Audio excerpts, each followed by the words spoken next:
stone, for the times they are a-changing. The times they are a-changing.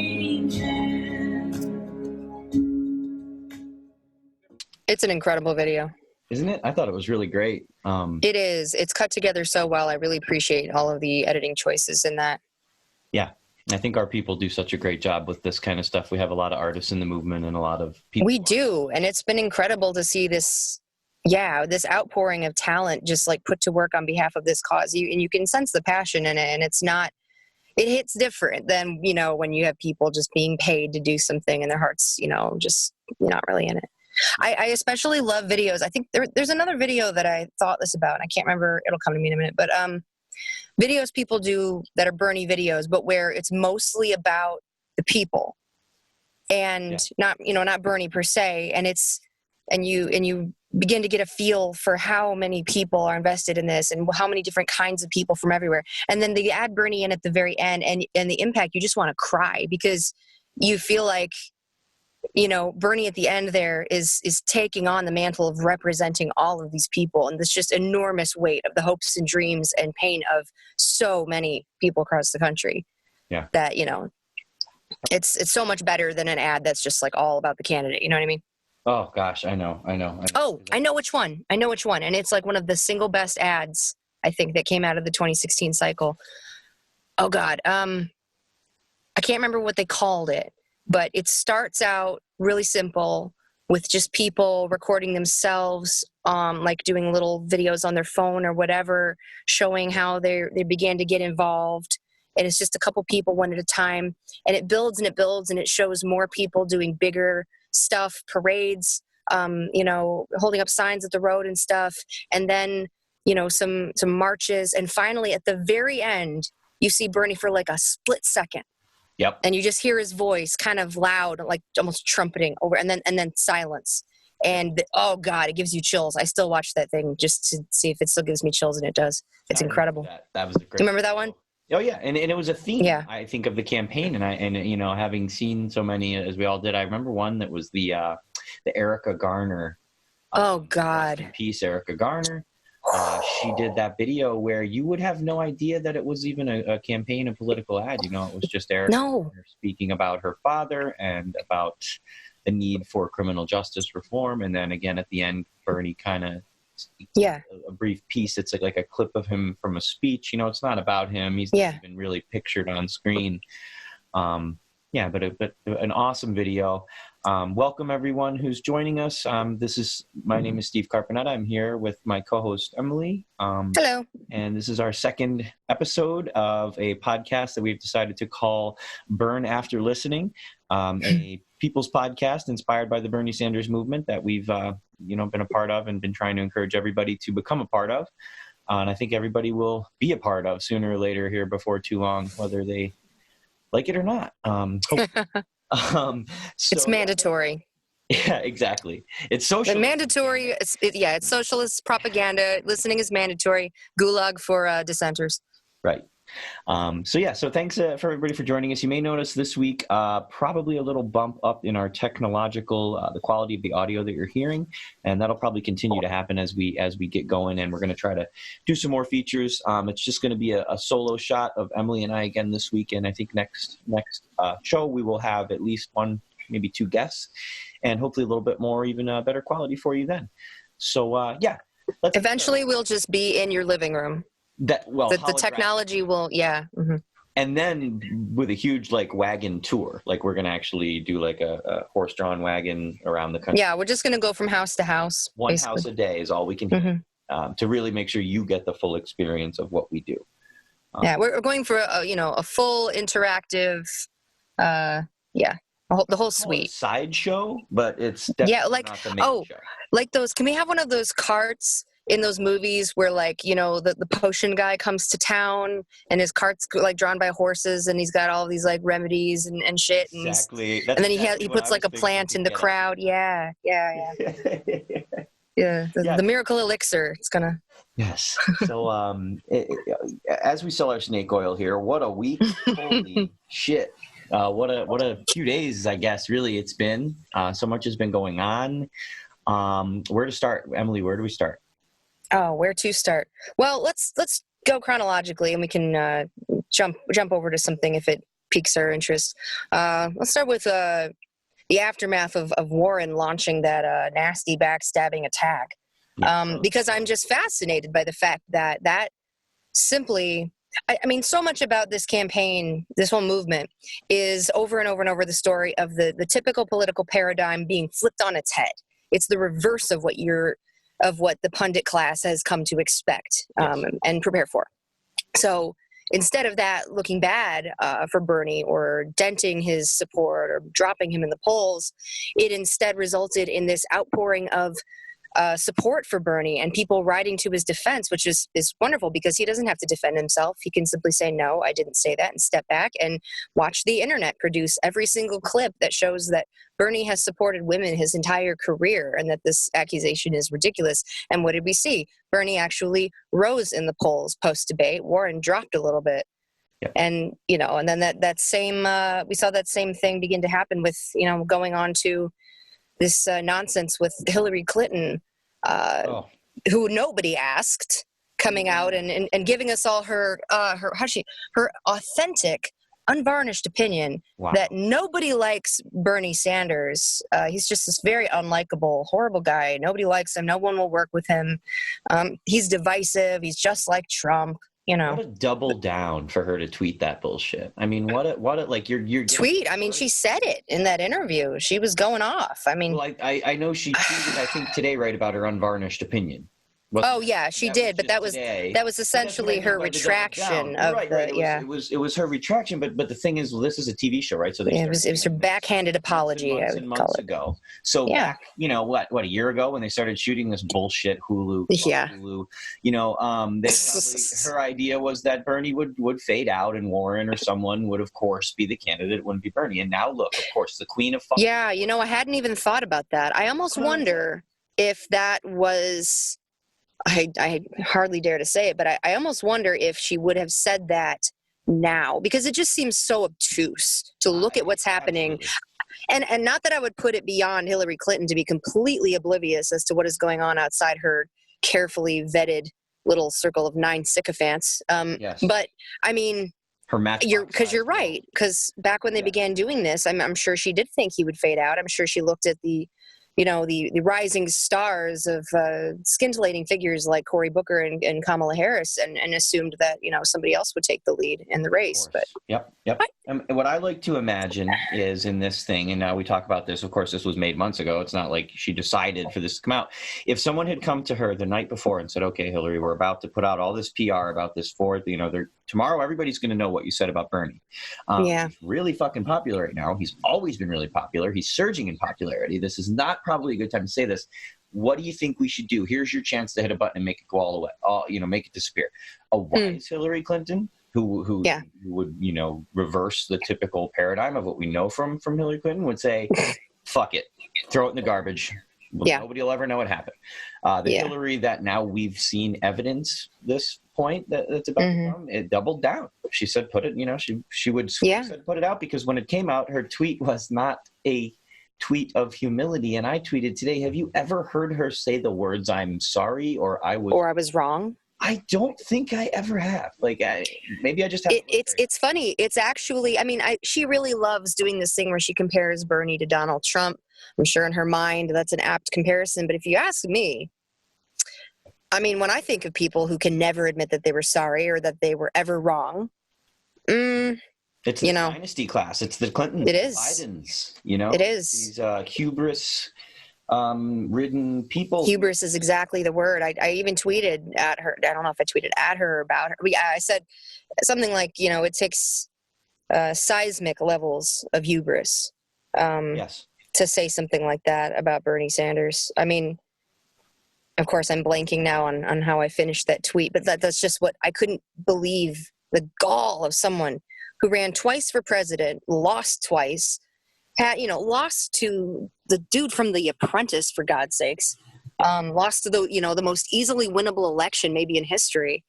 For her to say that about someone like Bernie Sanders, it says so much to me too about how, I mean, we all know, of course, that the Democrats who belong to the donor class, they don't really care if Trump stays in office or not. Trump, as far as I'm concerned, was a Christmas present for them.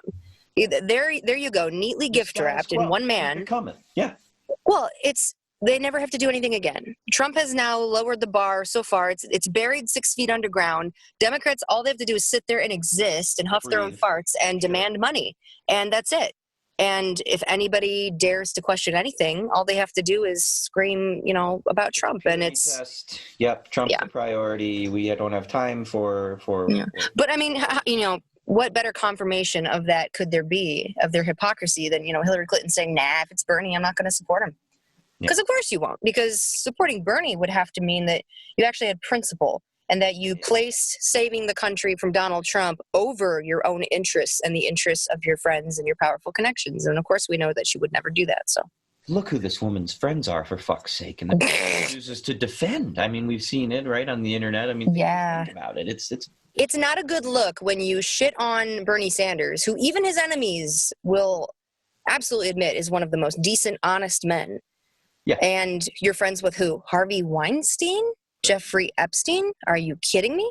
Right. I mean, obviously this is the woman married to Bill Clinton, but yeah, seriously, get some new friends, Hillary. What a gnarly multi-dimensional chess dig it was for Bernie to say, sometimes my wife likes me. Like, I know he didn't mean it this way because he's such a living saint. Savagery. I don't know, because Bernie does have a really sharp wit on top of the beautiful thing about him. He's wholesomeness personified, but he's no pushover.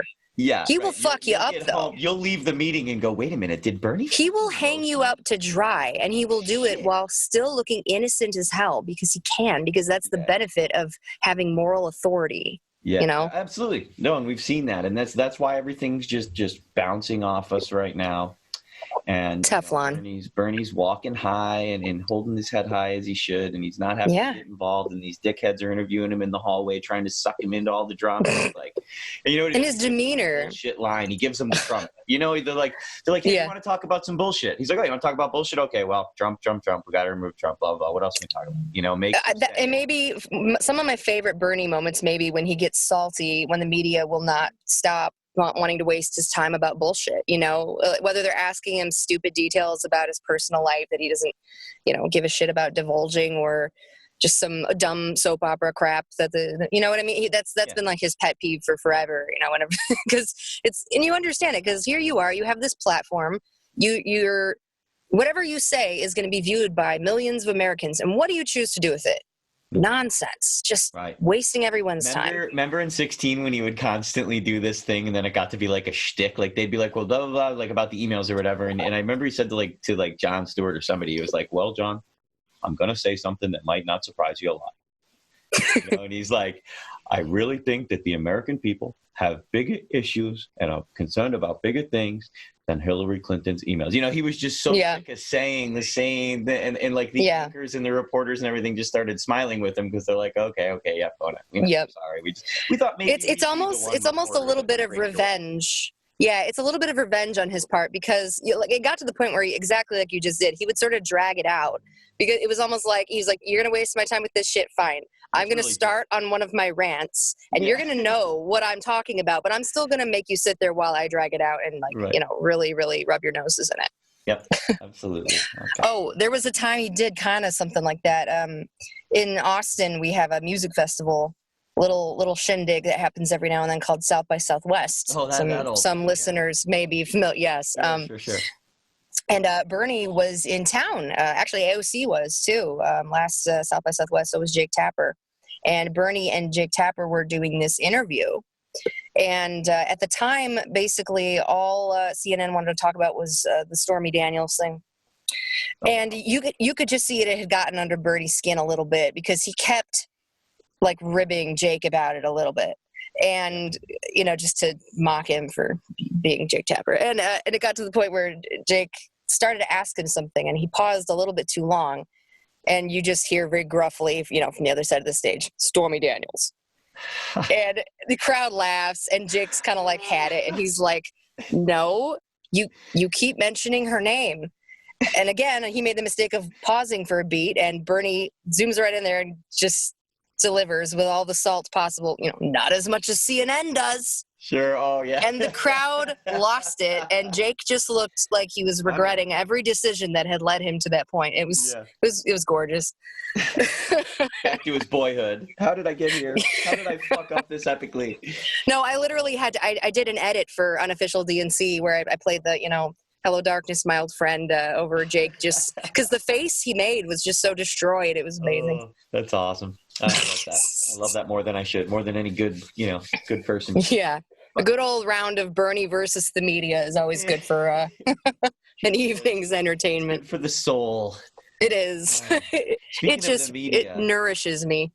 How about hey, well, I don't know, am I fast forwarding too much here? I was going to say this my favorite thing that has happened recently was the Biden freak out where he accused the reporter of not being calm when he was yeah, that was an odd moment. Can I play the audio real quick? Please do. Start right at the part where let us all enjoy that. The reporter says, "Why attack Sanders?" And yeah, Biden just, he's having some kind of episode. Here's the audio. Oh, hang on a sec. I think I'm having a technical difficulty. I'll pull that up in just a sec. Sorry, guys. We kind of switched our... It's cool. It really is kind of the equivalent, I think, of that time when, because that's the thing. People bring cell phones to political events now. Yeah. And they film people, and it goes viral. And so we have these moments. Yeah. Do you have absolutely. It? Yeah. Oh, I have it. I got it. Sorry, I was just muted. That was my second. Oh, you're fine. Rookie mistake of the night here. Supposed to be the tech guy. Okay, so here it is. Before the reporter did say, okay, I'm going to give a little bit of context that I didn't get when I first saw this, just to give Biden a little tiny bit of credit. The reporter said, why are you criticizing Sanders or something? There's one sentence before this, and they said, why are you doing that? Why wasn't his apology enough, Mr. Vice President? And then after a few more moments pause, the guy kind of boiled down his inquiry and he said, why attack Sanders? And at this point, Biden has just heard the word why uttered a few times. And here's what he does. Why attack Sanders? Why? You're getting nervous, man. Whoa, you're getting nervous, man. I have so much to say. He sounds like Yosemite Sam or something. You're getting nervous. He really does react a little. The lady doth protest too much, methinks. Yeah. Why do I have a feeling that that's probably the least creepy circumstance under which Joe Biden has told someone, "Oh, you're getting nervous, man. Don't worry." Oh, yeah. I don't know. And I will say, for people, you should really look up the clip itself because it looks even weirder than it sounds. It's a creepy clip. Truly. And then he does his physical attack. He grabs the guy. In a freeze frame that I didn't even notice earlier because I was enjoying the fact that the reporter is so stoked because he's thinking, oh fuck, oh yikes, this idiot's freaking out. Awesome, great. I'm about to get this amazing video that's going to obviously go viral. But I'm looking now, and Biden does the classic. I think he thinks he's neutralizing folks when he does that. I was watching the video earlier, and you can just Google Biden gaffes 2020. It's a great video that comes up, and it leads with this young woman who asked him about, genders and things, and he felt like he was being attacked and bamboozled, and he attacked this girl.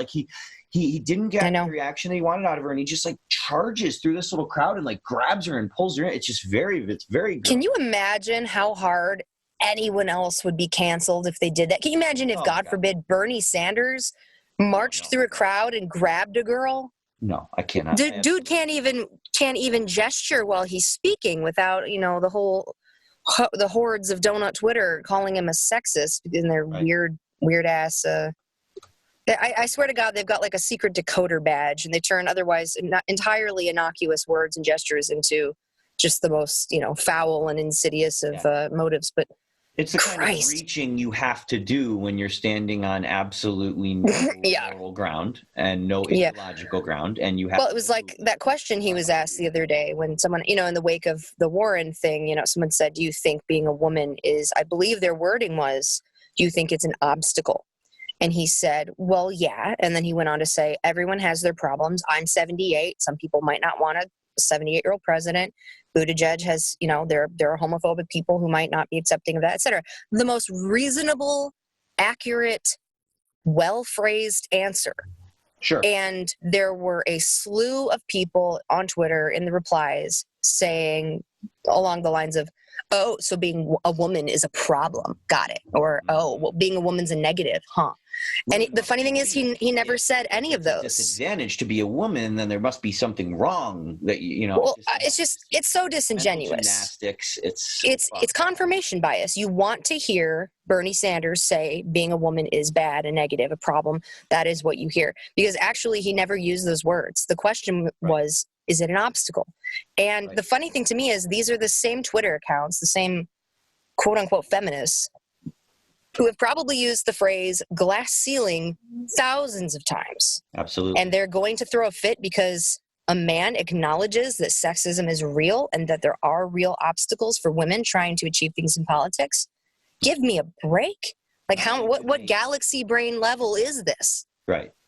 Not only do they not serve the causes they purport to, they explicitly harm them in that sort of behavior. You know, they do. They do, because they're gratifying what every man who thinks feminism is overblown, jacked up bullshit wants to think. Yeah. There you go. There's your example. Feminists are ridiculous. They're unreasonable. Mm-hmm. They cannot be, they'll pull completely illegitimate controversies out of their ass, and it's horrible. It does. It harms the movement, exactly as he said. Yeah. I got another little clip I want to play because I thought this was cool and I just saw it. Have you heard this little one of Trump essentially like endorsing Bernie and kind of dissing the other candidates? It's really fun. No, I don't think so. All right. Let's do it. It's a minute. I didn't really plan to do this one, but it's really funny. We should check it out. So listen to the crazy man speak about our crazy man.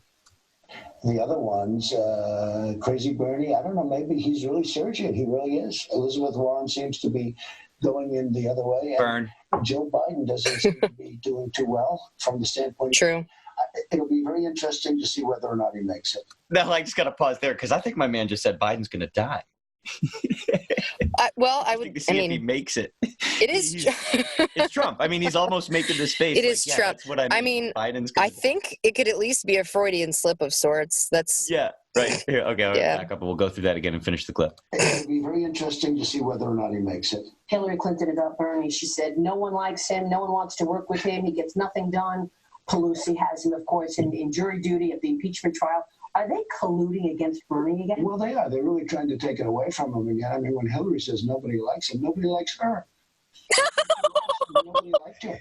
If this man is not the high school like gossip idiot who just like prides himself in his ability to take shots at people. He really does. That's all his Twitter is, really. It is. Down to the names he comes up with for people. He's just like, he's got a burn book, He's got all these names for people. Yeah, really, I think his trick is simple alliteration. Like, you'd be like Evil Emily, and I'd be Stupid Steve, and boom, boom, boom, his people are... He tries. He's got to do Sleepy Joe Biden and Crazy Bernie, but whatever. True. Yeah, that's true. He does do better work than the simple... They're pretty lazy. Yeah. She had every advantage. She had this big machine behind her. She had the Obama. She had everything. The Obama. Oh, dear God. Don't make me agree with this man. I know. This is why I did this, to make you do that. She's the one that people don't like. I mean, I think oh, my God. My choice. In terms of personality, I might take him over her. And then, of course, shit. Said, I probably would take neither. Well, probably take either because you're so dumb. I mean, I know all of our least favorite Democrats are going to run wild with that. See, Trump likes him. His personality is like Trump. But, God, what's that tag group on Facebook? Like that moment when I don't know. I know the moment when the worst possible person says something you agree with or something. Okay. That's so good. You always have the best tag groups. I'm like, I've joined a bunch of excellent, really good ones, and then I know I've forgotten that they even exist, and I probably just keep using the same 10 ones. But well, those are some good ones. And Biden's going to be interesting because he can't string together a sentence, and if he makes it. Oh, he's doing the if he makes it again. I didn't know he did this. Oh, no. And if he makes it, he seems to have a little bit of an edge right now, but it's rapidly disappearing. Bernie is much like his will to live. About it, and he seems to be the one the party wants. But my attitude is whoever it is. He's confusing with all kinds of weirdness now. Well, Bernie's the one the party wants, but Bernie's also what I want. He doesn't. Well, I mean, I think he might be right in that. I think if he's thinking of the Democratic base more, because the base is actually quite favorable to Bernie outside the, the hate percent. Yes, you're right. In fact, that's probably what he did mean. You know what really strikes me about that is it's embarrassing that moron over there who thinks the most absurd things imaginable, thinks there were airports during the Revolutionary War and windmills cause cancer, that dumbass has a better grasp on what's going on in the Democratic primary than all of the people paid to know that. That is just astounding. I'd love to see him and Ben Carson talk about history. Ben, famous storing grain. I would watch that. Oh, it'd be outstanding. I would watch the fuck out of that. Kind of just yes goes. Yeah, I would definitely. If there's something I would trust Comedy Central with, it would be. I want to see them have to do a history trivia night, and they're a team. And they can't not answer. They have. Yeah. And they have to consult together, and oh my God. Have to work together, right? And right, because they're a team. Hot mics, you know what I mean? Yeah. That's the reality. That's the voyeuristic element of it that makes it work for America. I would watch the hell out of that. Oh, absolutely. I mean, we'll talk offline. Yeah, we just became business partners. So, so that's Trump endorsing Bernie in a way. Who the fuck knows what's going on? At the least, having a much better grasp on the situation. I mean, let's put it this way. We know Trump's a little scared. We've heard people, White House staff, say that privately he's expressed nervousness about Bernie's popularity and about the popularity of socialism. He understands, at the very least, and it's incredible that this has made it through his thick brain, but he understands that it may not be so easy to run against a socialist as he probably assured himself that it would be. So that much at least has made it past the populist.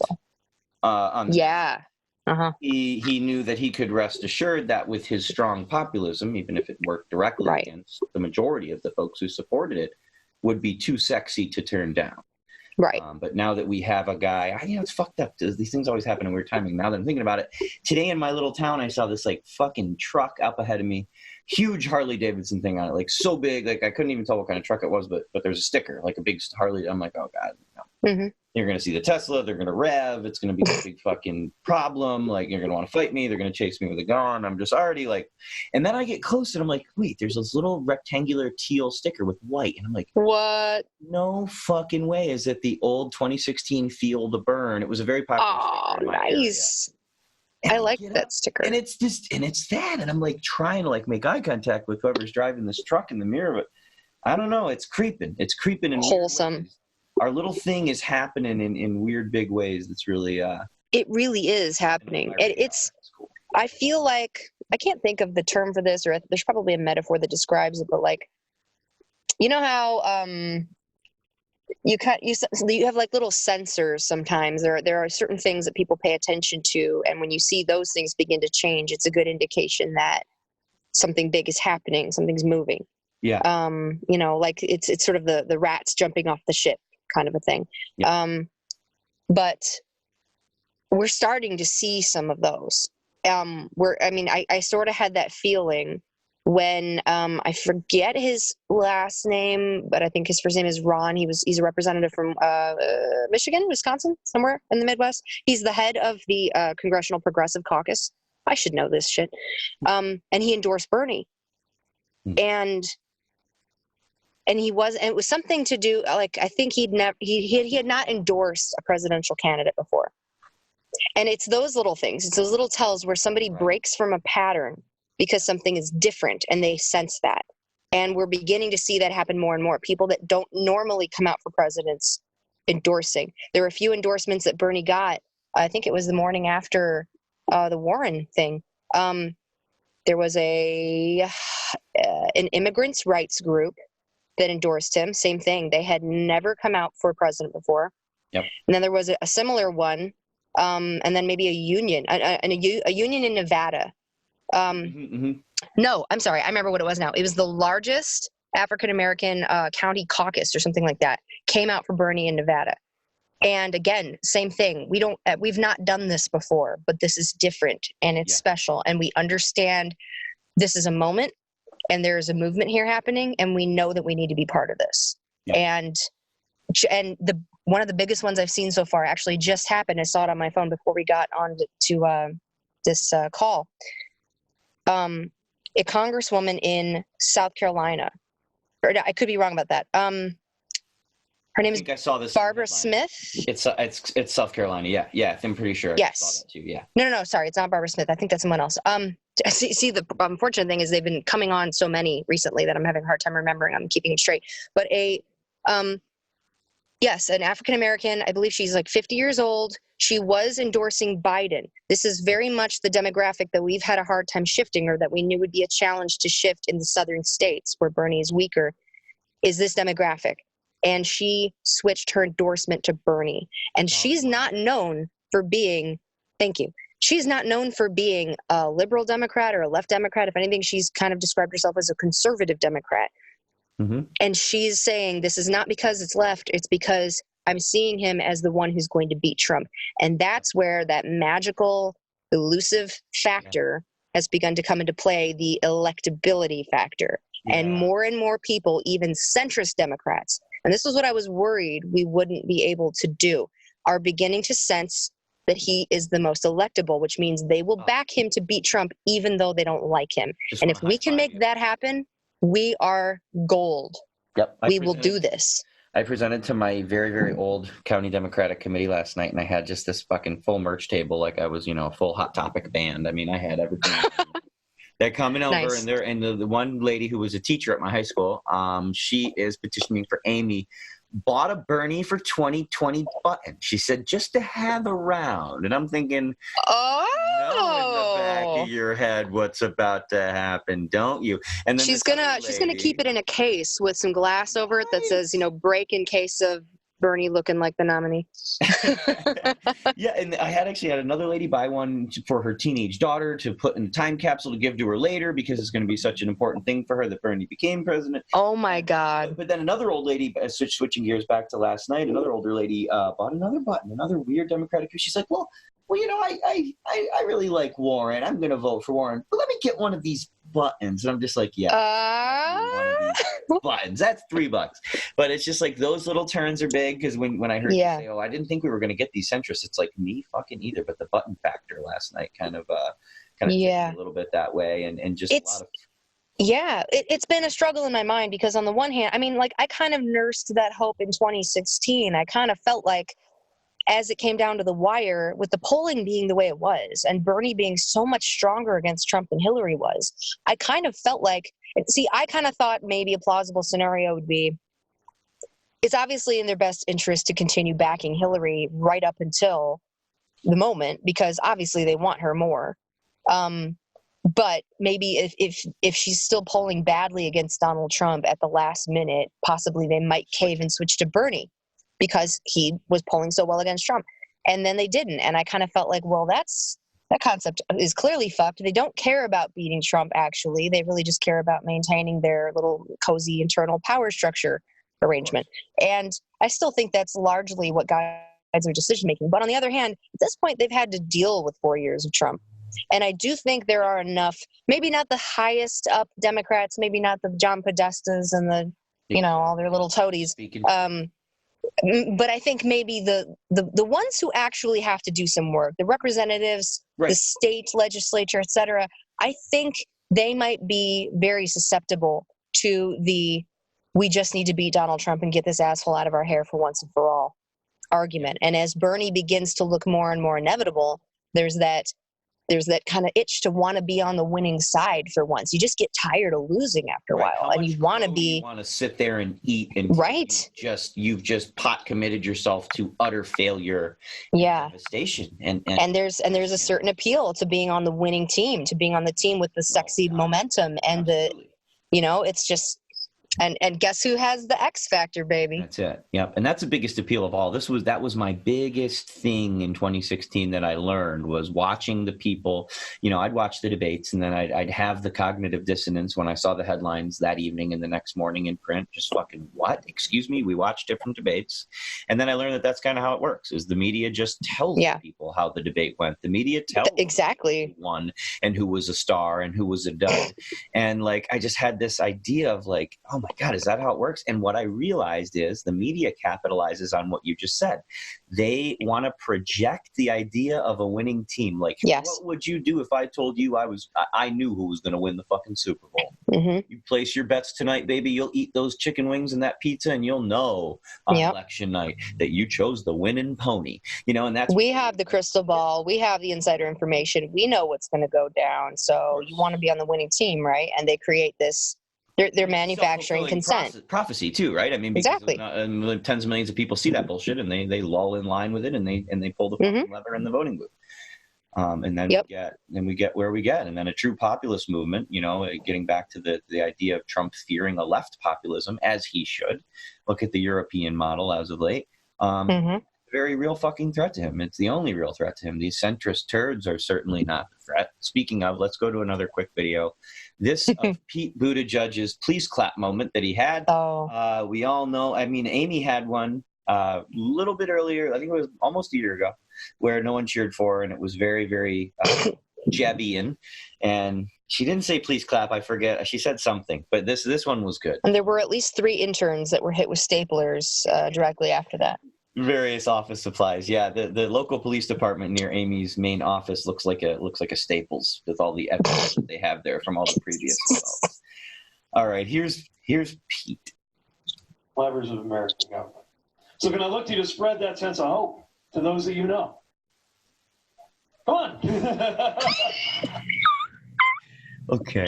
Wow. Can't you just hear the hope? You can hear it. You can hear it. You really can. It's almost like Panic at the Disco is here in my bedroom with me playing a song. Oh my God. Well, I'm excited. Yeah, me too. Me too. And that laugh, that psychotic Krusty the Clown laugh.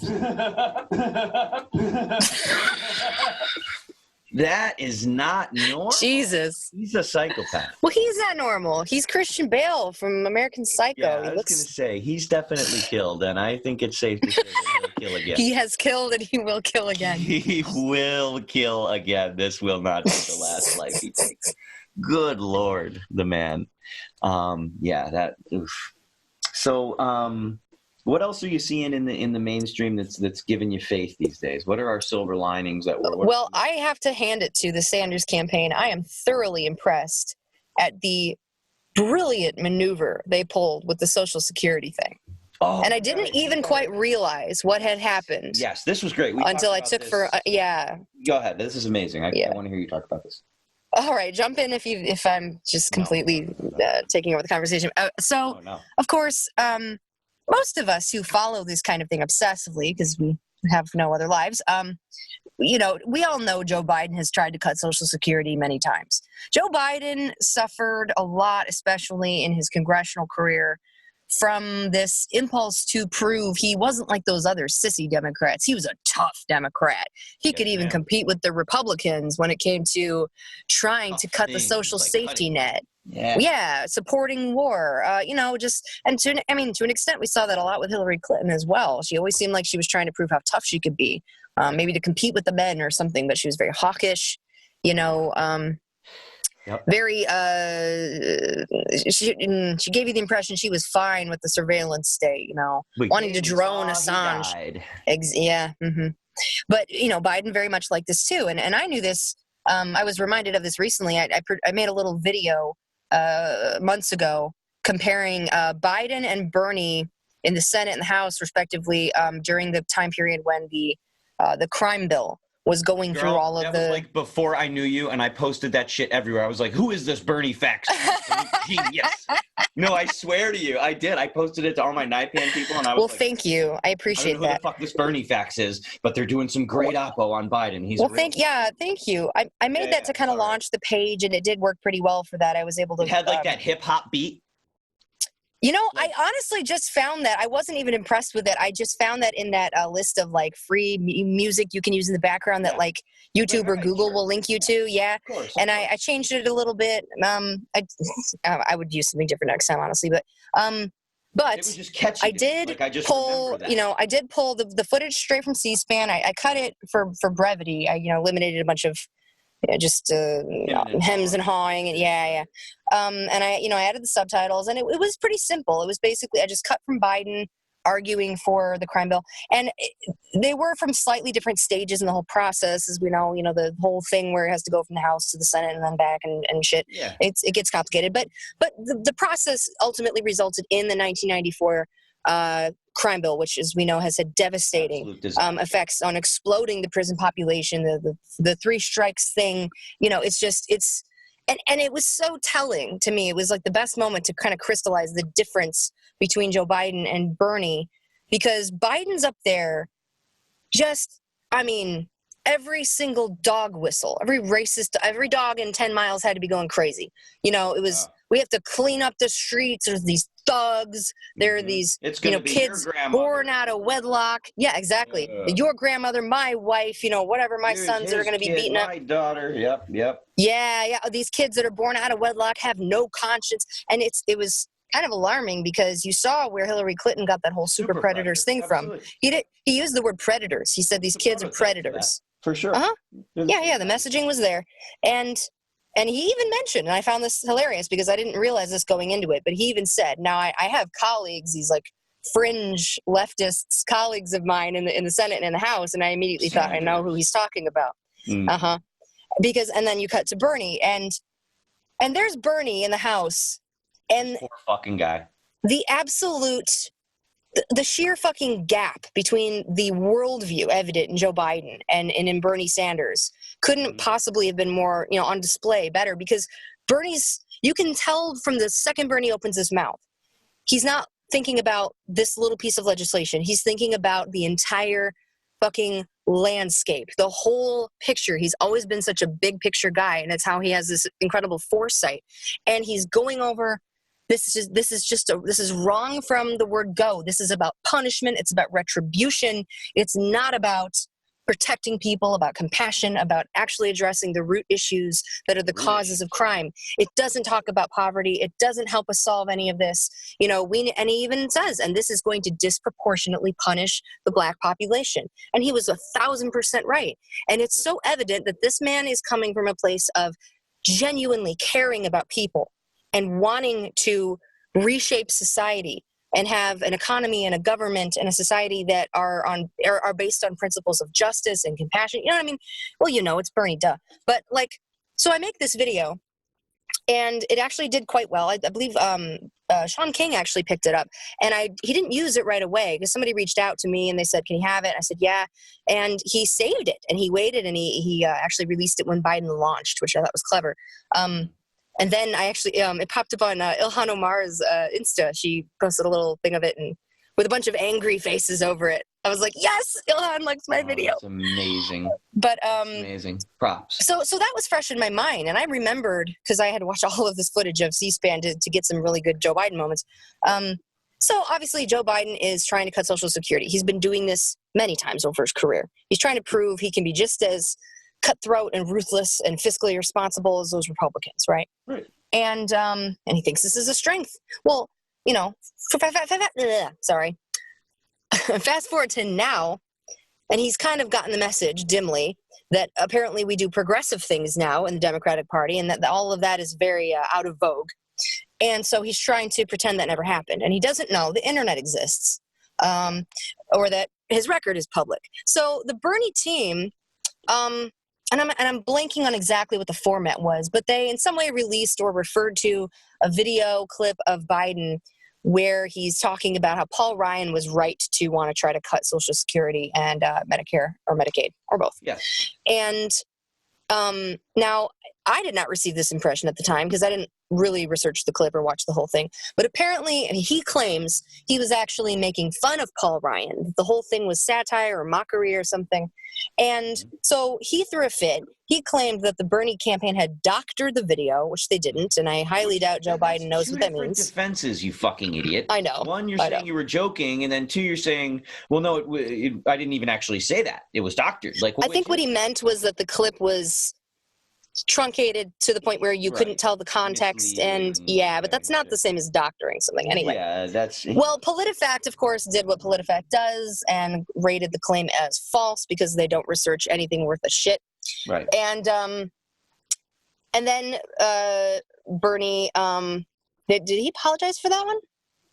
No, he didn't. I'm confusing that with the Zephyr Teachout thing. But anyway, so Sirota and, Biden's people are going back and forth on Twitter fighting about it. But the funny thing was this. It gave Joe Biden the confidence to lie, to dig himself even deeper in the hole of lies about his record, because he thought he made it out of that one. He thought he made it out the other side. He was safe. The little controversy was over. They'd done their worst. He was in the clear. He was in the clear. Yeah, when we spoke about this, which is I didn't even think of it that way. That is so true. And and then they dropped the hammer.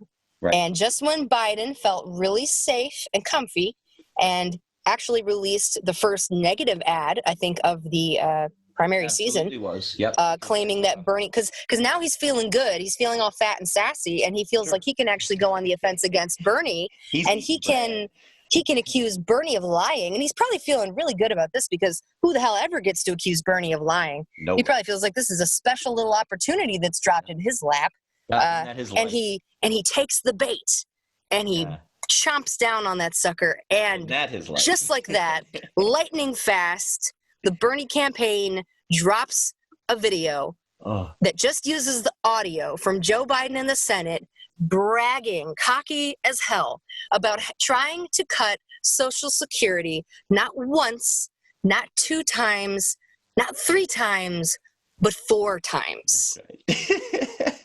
Clear as can be, no doctoring, no mockery. I mean, and it took me a minute or two. Oh, I'm so proud of Team Bernie in 2020. They are running a brilliant campaign. And the thing is, and it didn't really occur to me for a minute or two, but then I realized they dropped that thing way too fast. There's no way they did not have that ready. They knew about that clip. They knew that was the stronger clip to prove that Joe Biden had tried to cut Social Security. They had that in their pocket, and they went with the weak one first. Right. And that's so. And the beauty of it is that they essentially tricked Joe Biden into lying harder about his record and overreaching, and they still didn't do anything wrong, because Joe Biden still chose to lie, and his record is still shit. Right. You give the liar an out. And they kept their hands clean, and they pulled have to do it. An absolutely beautiful 4-dimensional chess move that just nailed Joe Biden's ass to the wall. And I would have missed it. I mean, I saw the events happen, but then we spoke through like Facebook, voice chat quickly about it, and I was just like, what? And you explained, and I was like, holy shit, she's right, because that is definitely how that worked. I mean, I don't know who came up with that, but standing ovation for Faz and everyone else on the team, whoever went in. I mean, that is just not only are y'all solid writ large, but fuck, that was a particular blast. It takes talent. That's some art of war shit. It takes talent to be that brutal to your opponent and still be completely clean. Like, they didn't do anything dirty or underhanded. Joe Biden chose to do that. He made his own decisions every step of the way. He chose to lie. He could have said, well, I did have different views about that in the past. I realize they're wrong. I've evolved. This would have been the intelligent thing to do. Right. But no, Joe Biden got cocky and overconfident. Then we see this same and he walked right into a trap. Exactly. And you could say that about the recent Clinton debacle. And I feel like that's like the 4th or 5th time that we've spoke about something tonight. And Clinton and Biden have this same sort of like dynasty politics hubris. Mm-hmm. Yeah. This refusal to admit wrongdoing, this refusal to apologize or acknowledge a mistake. Yeah, just doubling down on the mistake and making it worse. Take that shit anymore. You know why? And I think it's like this big like swings left, swings right, swings left. People are a bit sick of Trump's fucking, hubris and his doubling down and his like, Jesus, dude, have some fucking humility just once in a while. That when, the other side tries to do it now, it's just like, ugh, it just reads so. Well, I think the thing is, people... See, in order to make people choose you, you have to make the case that you're better than the alternative, obviously.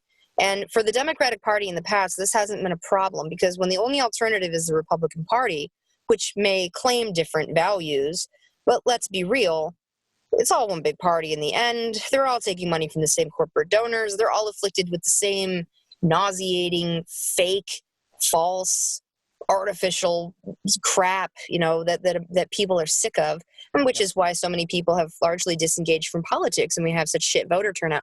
But as long as that's the alternative. You can safely count on people choosing you. And neither party is really prepared for the fact that this time the people actually have a real alternative. Yes. And the Democratic Party can no longer count on being, eking out tiny wins by being better than the Republican Party. They're now having to stare a real opponent in the face, and they're not prepared for it. And they're using all the stale old plays from the old playbook that worked for them before, and they're failing one by one over and over. All of their tried and true tested gambits, are just, look at everything they've tried to throw at Bernie in the last few days. And what happens? He's just surging harder. And they don't have anything prepared. Yeah, no, we're at the total hero's tale phase right now. We're in the route. we're at the part where like the training montage is fully fucking over, and now we test all the skills we've been training. It's like, well, I think we're at the point in the fight where you'll have to excuse me. My family obsessively watched Rocky movies when I was a kid. I know them all really well. Perfect.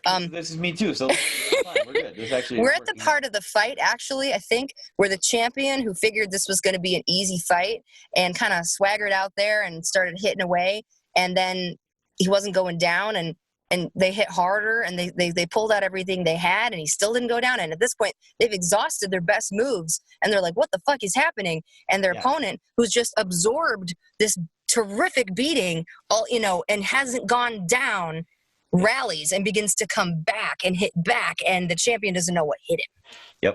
Yep. I love it. No, that's the part we're at.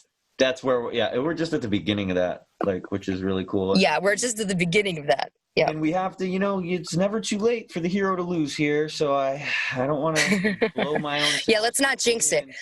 And that is honestly something that's been really encouraging to me, is that I've been afraid every time some good news came out about Bernie that the volunteer base was going to slack off. I think we had it, and the activity was going to go down. But every single time, at least, all of the Bernie people on my Facebook timeline, which is a few thousand people at this point. Yeah. I've seen every one of them say, don't stop, don't look back, don't slow down, do it more. Phone bank more, text more, donate more. We are not slowing down. We are not taking this for granted. We are going all the fucking way. That is encouraging to me. That's where we're at. And we know that it can be a 1-inch contest, and we can't lose by an inch. Oh, yeah. We give 2 inches now. We give a foot now. We stay up that extra hour, make those 100 phone calls. We've been down this fucking road. Nobody's going to put an hour in our day. Nobody's going to do this shit for us. We've got to get out there and fucking do the work. For me right now, it's getting the signatures to get our delegates across the state on the fucking ballot, because we're not those clowns who let the state choose our fucking delegates. We choose our delegates. We get the signatures. We go to the convention represented by passionate individuals who believe in our cause, not a bunch of fucking dorky party hacks appointed at the last moment because no one could get out in the fucking snow and get a couple signatures.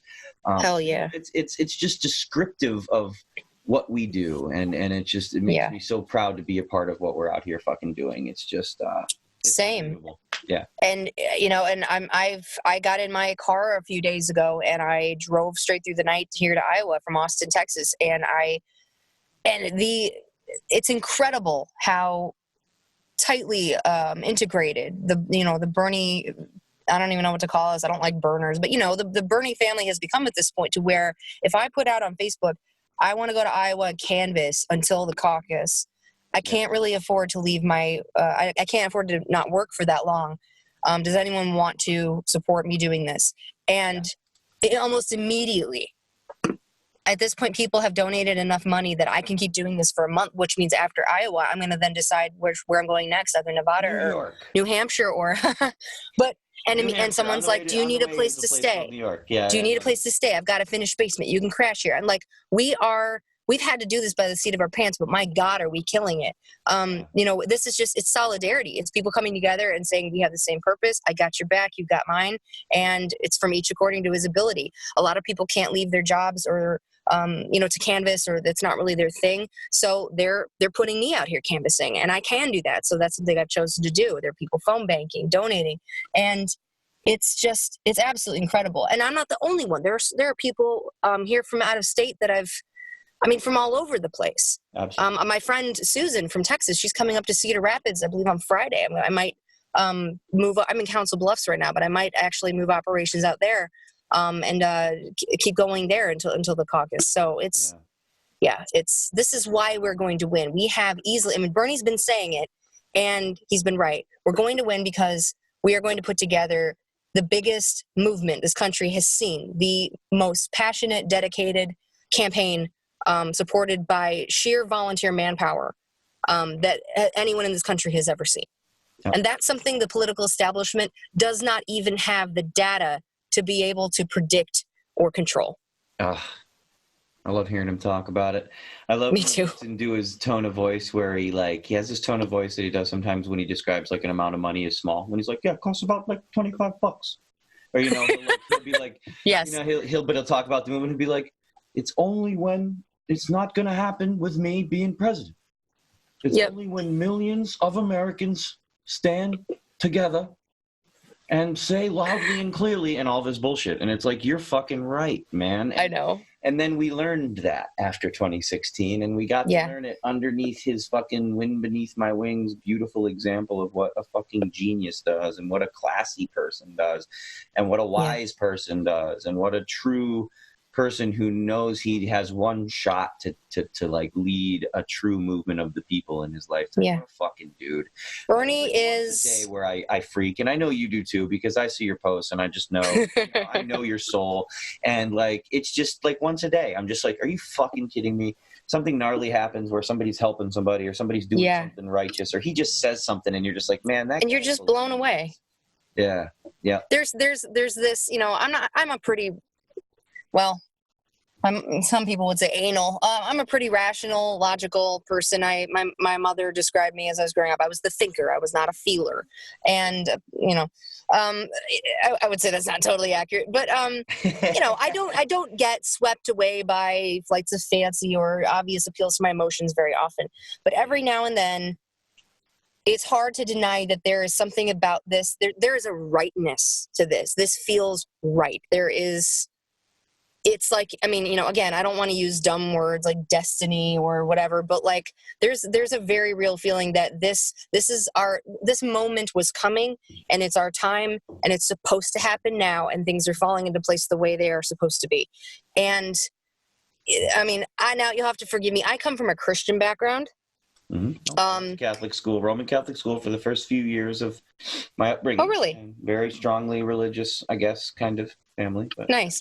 And I don't even know. I don't often use that term to describe myself now because it means very negative, very, very not me things to people. Sure.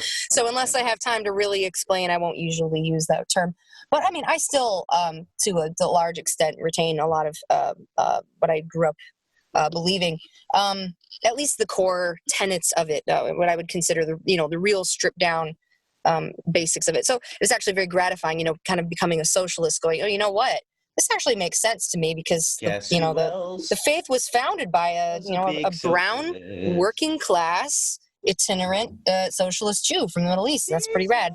And I mean, every now and then I kind of have fun with Facebook and I'll post things like, you know, my favorite Bible story, the time when the disciples decided to do communism after Jesus rose from the dead, and then there was that one man that tried to lie to them and keep back some of his private property, which he was supposed to sell and distribute to the poor, and he lied about it, so the Holy Spirit killed him. Killed the class traitor. I was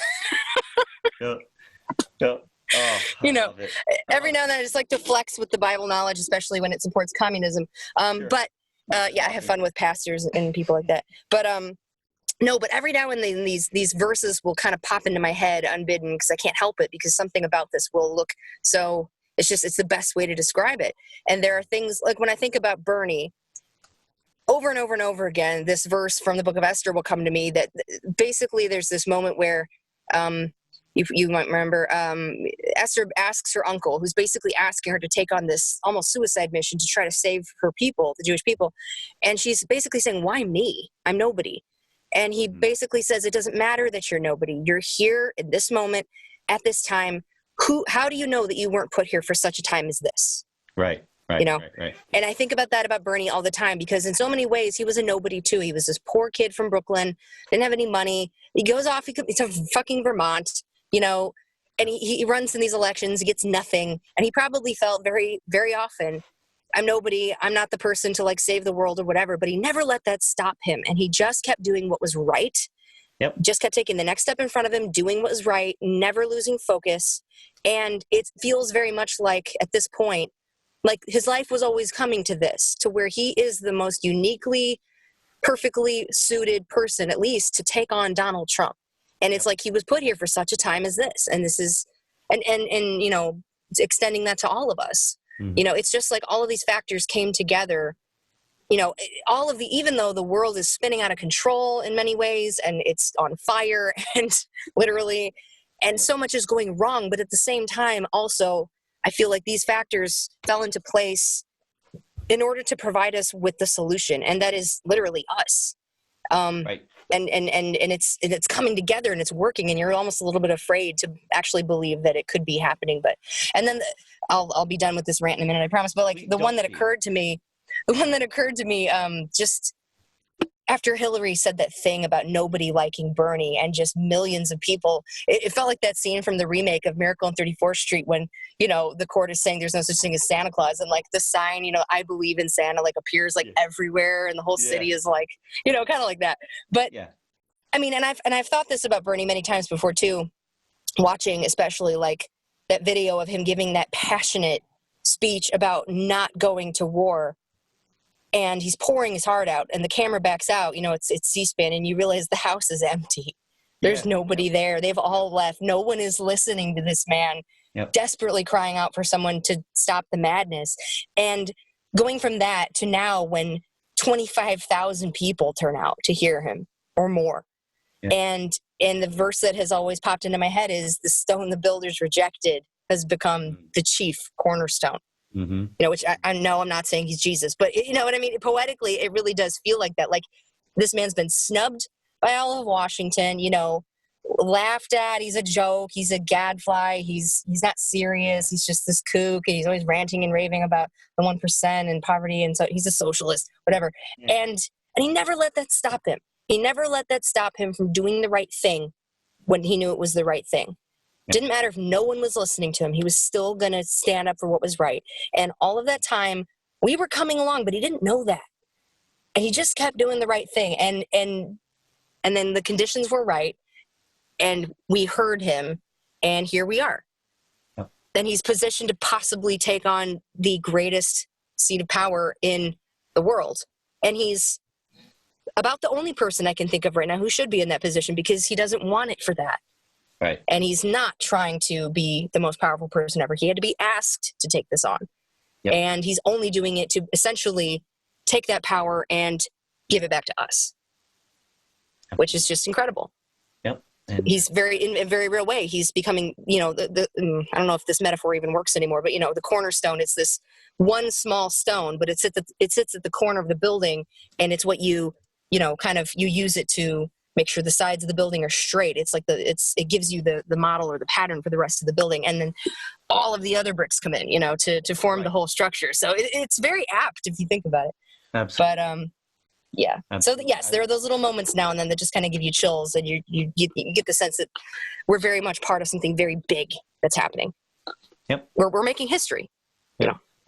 And what's funny is, you know, and I can't find this article now. I was looking at an article a little while ago about the rep from South Carolina who is now backing Bernie over Biden. And if anybody wants to Google that, the little 4 or 5 quotes that she gave all are like literally Bernie messaging pieces. She's like, really? It's like, it's not about him. It's about all of us. And like this and that. And it's just like, there you go. You know, and she's passionate as fuck. Like, it's crazy for someone who just kind of like flipped like that. It's just, damn.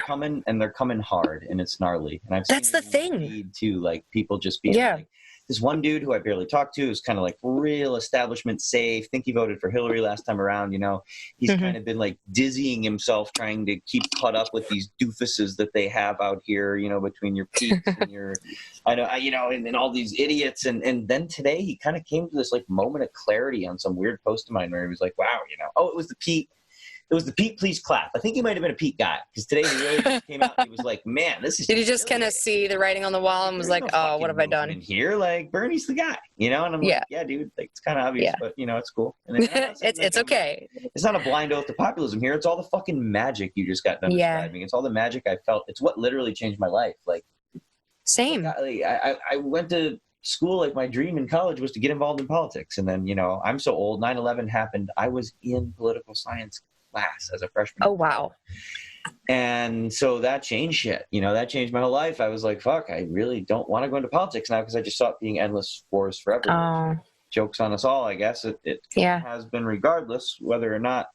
But anyway, like I just never thought I'd get involved. And I used to get these voter report cards in the mail and I'd put them on the fridge and it was an F. And I was really proud of my F because I was never going to get a B plus. I just never was ever going to vote, period. I was never going to register. I was never going to fucking vote.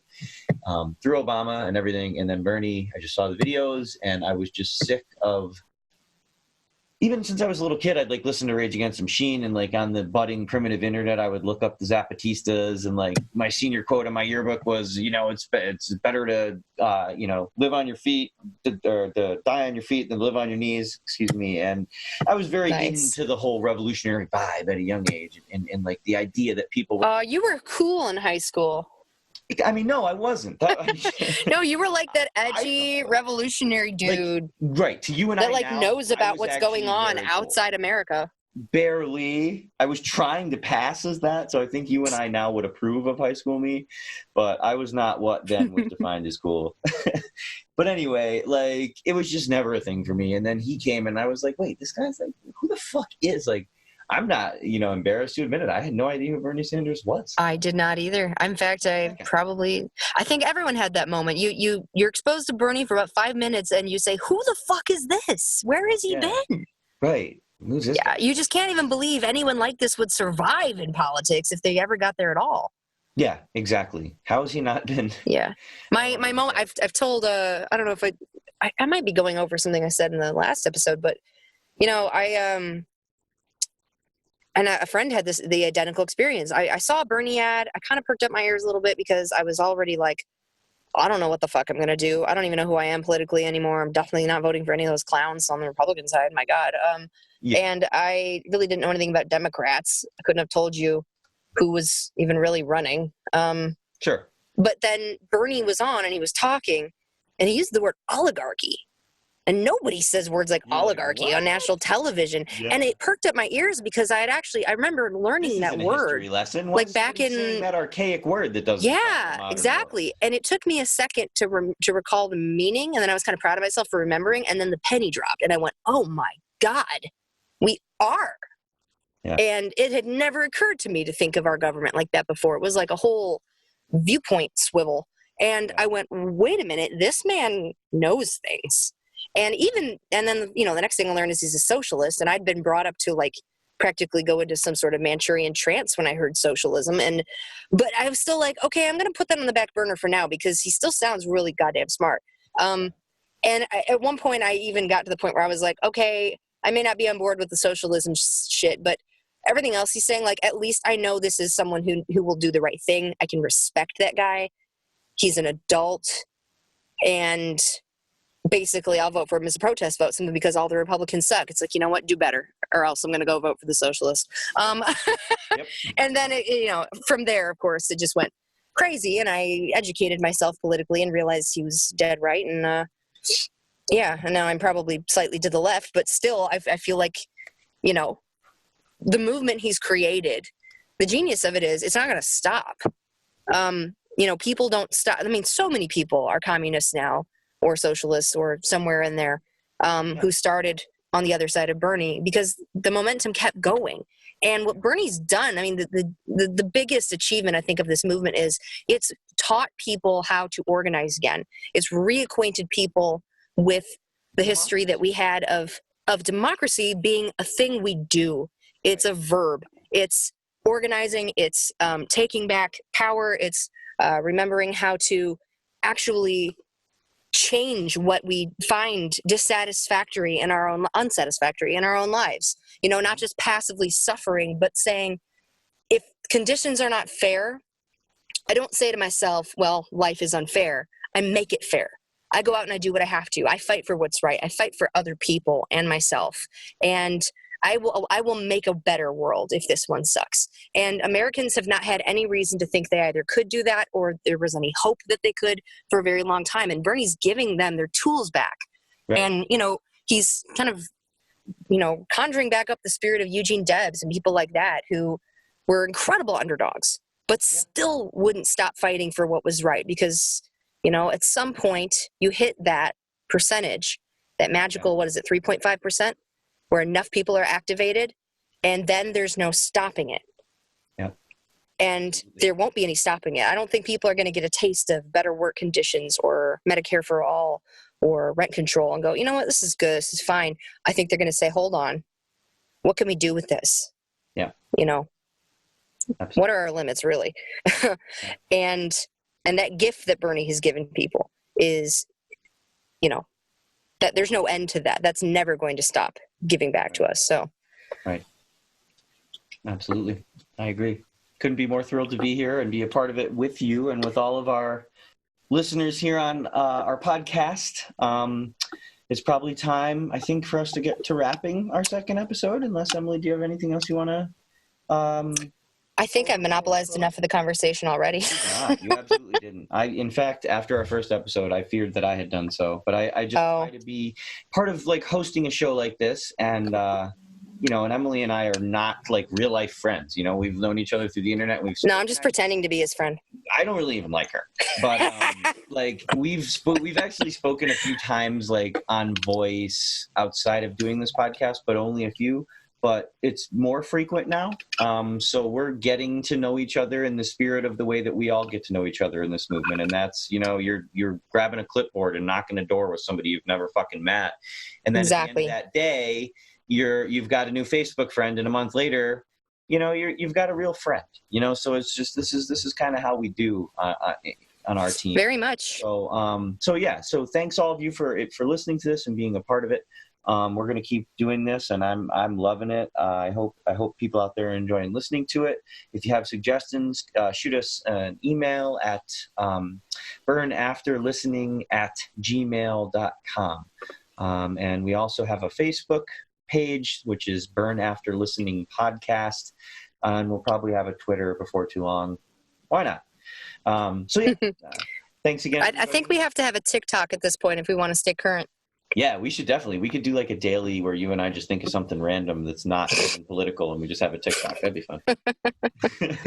Although the teens on Bernie TikTok are incredible. You should look them up. I get a little digest of it from people who post to the meme pages and stuff. But yeah. Shout out to Amber. It seems legit as fuck. You need to link me to some of that if you don't mind. The kids are all right. Yeah, the kids are going to make it, I think. So thanks, everybody. We're gonna leave you here with a little piece of inspirational music, and we will talk to y'all again soon. Thanks for joining us. Ciao.